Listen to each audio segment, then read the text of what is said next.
아픔을 느낀다는 것, 상처를 없애는 수행에서 아픔을 품는 의식으로 우리는 살아가면서 수많은 아픔을 경험합니다. 사랑하는 사람에게 받은 상처, 버림받았던 기억, 인정받지 못했던 슬픔, 가족에게 받은 아픔, 돈과 생존에 대한 두려움, 관계에서 반복되는 외로움, 그리고 이유를 정확히 알 수 없는 가슴 깊은 답답함까지. 그런데 대부분의 사람들은 아픔을 느끼는 법을 배우지 못했습니다. 우리는 아픔이 올라오면 가장 먼저 그것을 없애려고 합니다.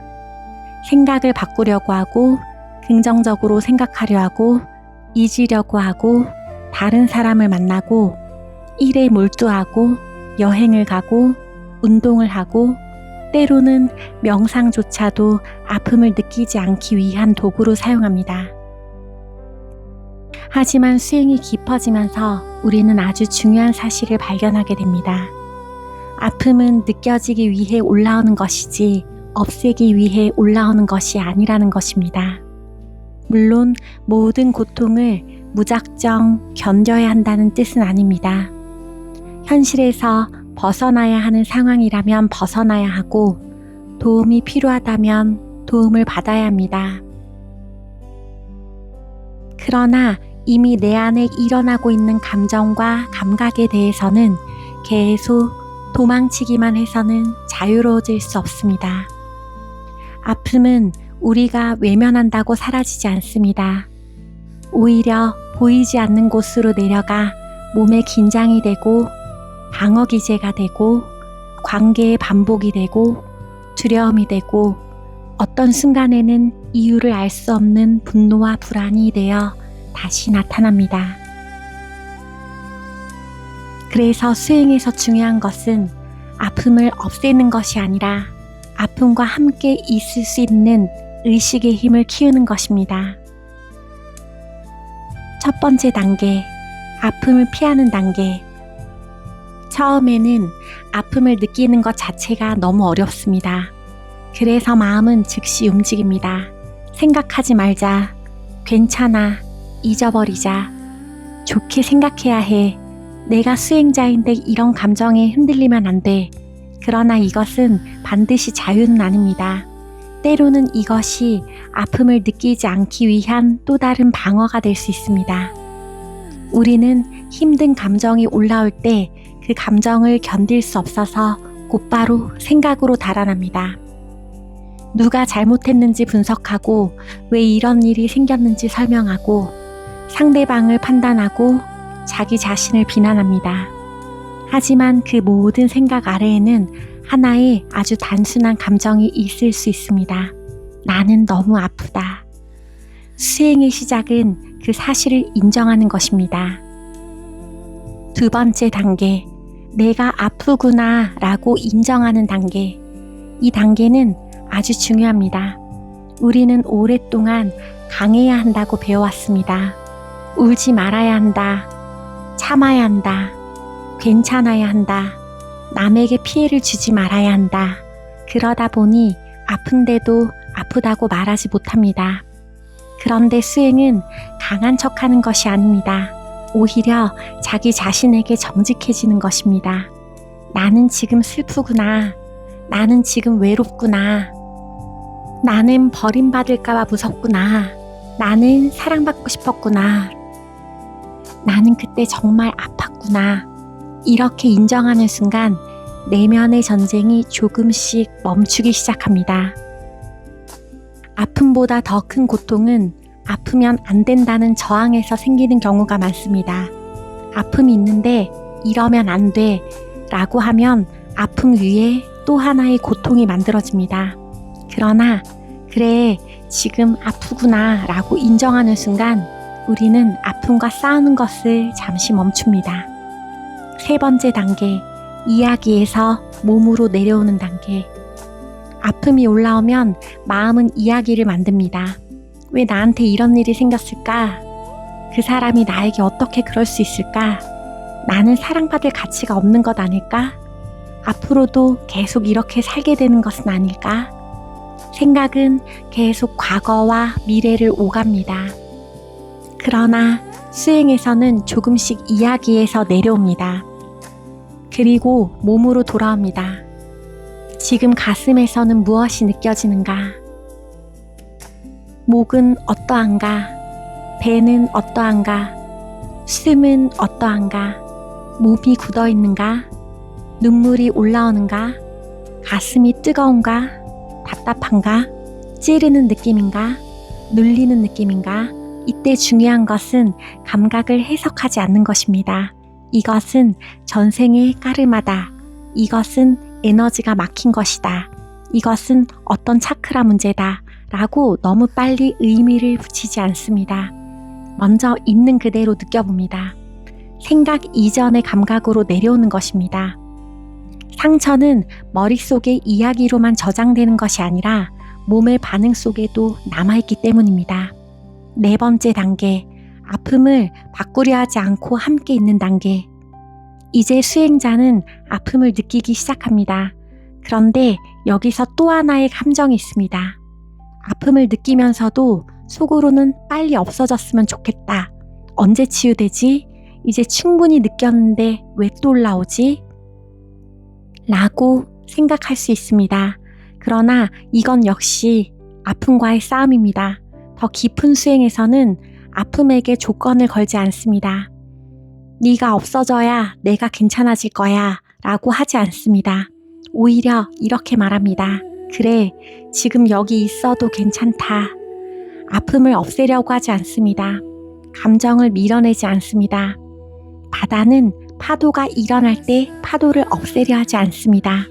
파도가 높아져도 바다이고 파도가 잔잔해져도 바다입니다. 마찬가지로 내 안에서 슬픔이 일어나도 그 슬픔을 품을 수 있는 더 넓은 공간이 있습니다. 수행은 바로 그 넓음을 발견해가는 과정입니다. 다섯 번째 단계, 아픔과 아픔에 대한 이야기를 구별하는 단계. 수행이 조금 더 깊어지면 아주 중요한 구별이 가능해집니다. 아픔과 생각은 다릅니다. 예를 들어 가슴에는 단순한 압박감이 있을 수 있습니다.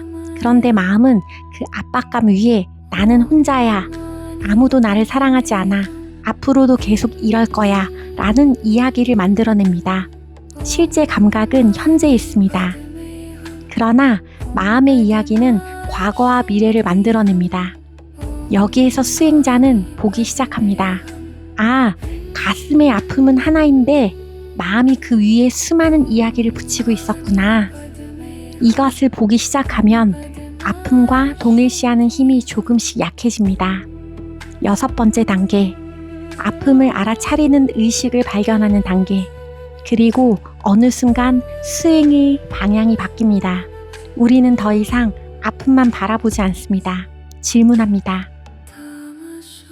이 아픔을 알고 있는 것은 무엇인가? 가슴이 답답합니다.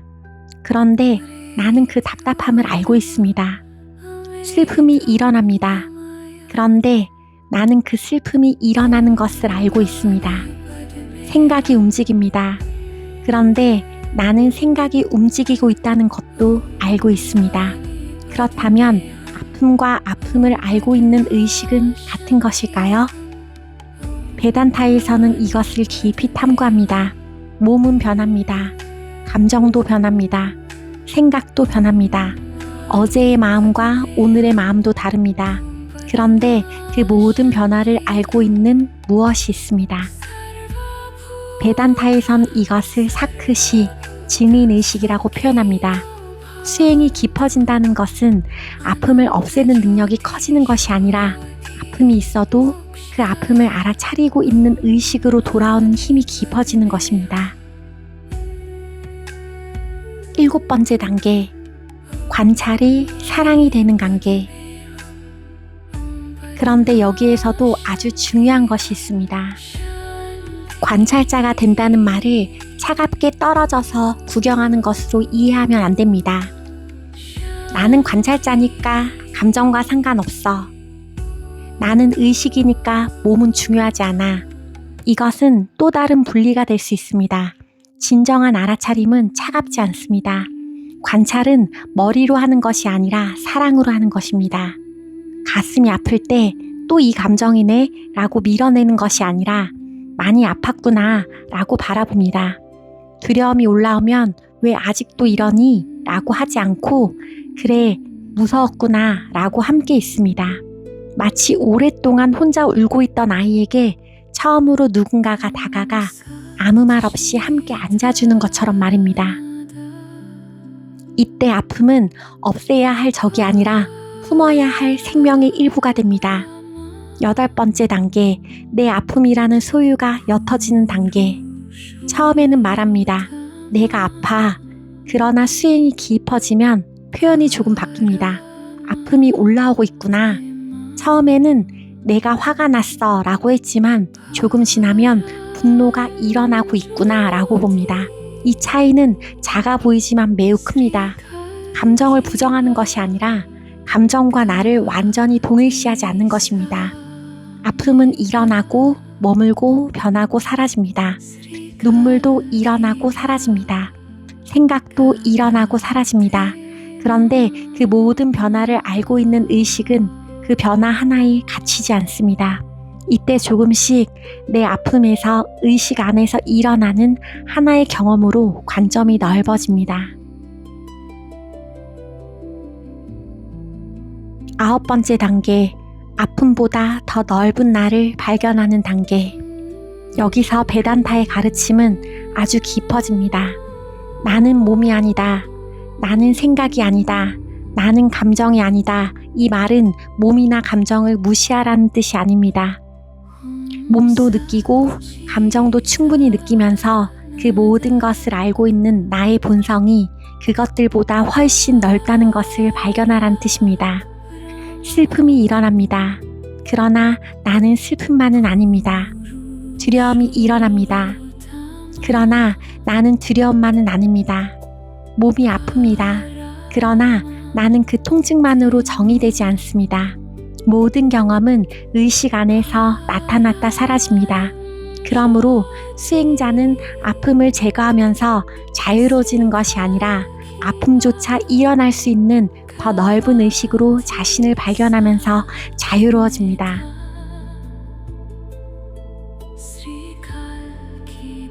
10번째 단계, 가장 깊은 단계, 아픔과 알아차림의 분리마저 내려놓는 단계. 처음에는 내가 아픔을 보고 있다 라고 합니다. 여기에는 여전히 보는 나와 보이는 아픔이라는 둘이 있습니다.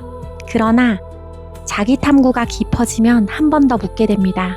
그렇다면 보고 있는 나는 누구인가? 관찰자라는 생각조차 하나의 생각이라면 그 관찰자 생각을 알고 있는 것은 무엇인가? 가슴의 감각도 나타나고 슬픔도 나타나고 생각도 나타나고 내가 바라보고 있다는 느낌도 나타납니다. 그 모든 것이 나타나는 바탕은 무엇입니까? 베단타에서는 결국 여기까지 갑니다. 경험을 바꾸려 하지 않고 경험을 알고 있는 주체를 탐구하고 마침내 주체와 객체의 분리마저 조사합니다. 그 자리에서 아픔은 더 이상 나를 파괴하는 적이 아니라 의식 안에서 나타났다 사라지는 하나의 파도가 됩니다. 아픔을 느끼는 수행에서 가장 조심해야 할 것, 여기서 꼭 기억해야 할 것이 있습니다. 수행이라는 이름으로 아픔을 뛰어넘으려고 해선 안 됩니다. 나는 의식이니까 괜찮아. 모든 것은 마야니까 상처도 의미 없어. 모든 것은 공이니까 슬퍼할 필요 없어. 이렇게 아픔을 건너뛰는 것은 깨달음이 아닙니다. 그것은 때로 영적인 언어를 이용한 회피가 될 수 있습니다. 아픈 것은 먼저 아파해 주어야 합니다. 울고 싶다면 울 수 있어야 하고, 슬프다면 슬픔을 인정할 수 있어야 하고, 화가 난다면 그 분노 아래 무엇이 있었는지 만나야 합니다. 그러나 거기에 영원히 머무르진 않습니다. 충분히 느끼고, 충분히 품고, 그리고 묻습니다. 이 모든 것을 알고 있는 나는 누구인가? 이것이 감정 치유와 자기 탐구가 만나는 지점입니다. 결국 아픔을 느끼는 과정은 이렇게 깊어집니다. 회피합니다. 그 다음 아픔이 있음을 인정합니다.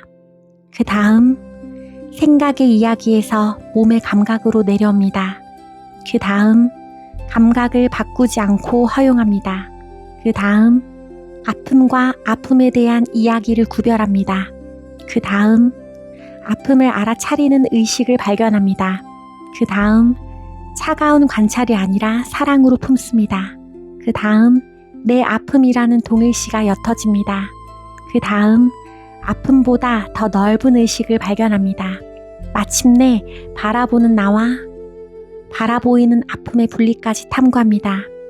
수행이 깊어진다는 것은 아무것도 느끼지 않는 사람이 되는 것이 아닙니다. 오히려 반대입니다. 더 섬세하게 느끼고 더 정직하게 느끼고 더 깊게 사랑할 수 있게 되는 것입니다.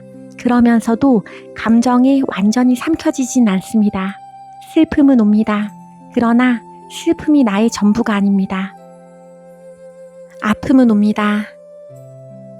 그러나 아픔이 나의 존재 전체를 정의하지 않습니다. 두려움도 일어납니다. 그러나 그 두려움을 알고 있는 더 깊고 고요한 무엇이 있습니다. 그래서 저는 아픔을 느끼는 수행을 이렇게 말하고 싶습니다. 아픔을 없애려고 하지 마십시오. 먼저 그 아픔이 당신 안에서 충분히 존재할 수 있도록 허락해 주십시오. 그리고 아주 조용히 물어보십시오. 이 아픔을 느끼고 있는 나는 누구인가? 아픔은 변합니다. 감정도 변합니다. 생각도 변합니다. 몸의 감각도 변합니다. 그러나 그 모든 변화를 알고 있는 의식은 그 어떠한 경험으로도 제한되지 않습니다. 어쩌면 우리가 찾고 있었던 자유는 아픔이 완전히 없어지는 순간에 있는 것이 아니라 아픔이 있어도 그 아픔을 품을 수 있을 만큼 내 존재가 넓다는 것을 발견하는 순간이 있는지도 모릅니다. 바다는 파도를 버리지 않습니다. 바다는 파도 하나 때문에 바다의 길을 멈추지도 않습니다. 우리의 본성도 그렇습니다. 아픔이 일어나도 그 아픔을 품고 있는 존재는 여전히 여기 있습니다. 그리고 수행은 그 존재로 돌아가는 길입니다. 나마스테.